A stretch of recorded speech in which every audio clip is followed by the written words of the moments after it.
القائد العام للقوات المسلحة يوجه كلمة للشعب المصري الكريم. تفشت عناصر الفساد في مرافق الدولة بدرجة خطيرة أساءت إلى سمعة مصر في الداخل والخارج، وهددت سلامة الشعب ورفاهيته وأمنه، وأصبح الدستور الذي جاهدنا في سبيله وبذلنا النفس والنفيس حتى حصلنا عليه حبرا على ورق.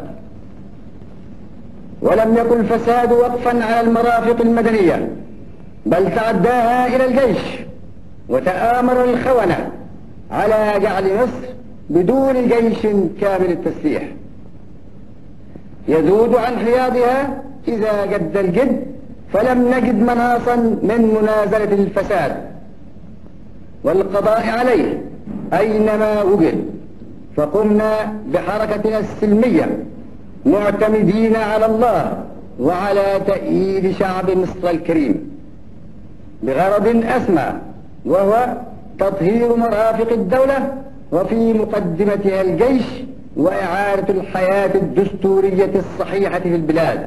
وقد نجحنا بفضل الله ونعمائه وبفضل تعاون الشعب معنا وتآزرهم وإيانا، فقضينا على ركن أساسي من أركان الفساد، وتخلصنا من فئة غير المسؤولين والخونة الذين بفضل مناصبهم دأبوا على خلق الجو المناسب لتنفيذ أغراضهم ومطامعهم.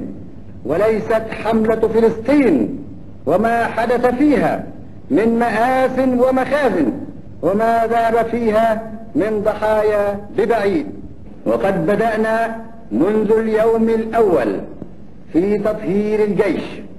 أما عن المسائل الأخرى الخاصة بشؤون الحكم فنحن لا غرض لنا سوى مصلحة البلاد، ولهذا فإننا نترك أمرها للحكومة على أن يكون مسلكنا متفقا مع الدستور وصالح الشعب. وإني إذ أنهي هذه الكلمة أطلب من الشعب الأبي أن يخلد إلى الهدوء والسكينة، وأن يثق في المستقبل وفي رجال الوطن، وأن يقوم كل فرد بواجبه كاملا، وأن يحاول إصلاح نفسه أولا، وأن يتعاون معنا في القضاء على الفساد وإصلاح كل موج. كما أطلب منهم أن يوحدوا صفوفهم حتى نصل إلى ما نبغي من تحقيق أهداف الدولة كاملة. وقد قال تعالى: إن الله لا يغير ما بقوم حتى يغيروا ما بأنفسهم. صدق الله العظيم.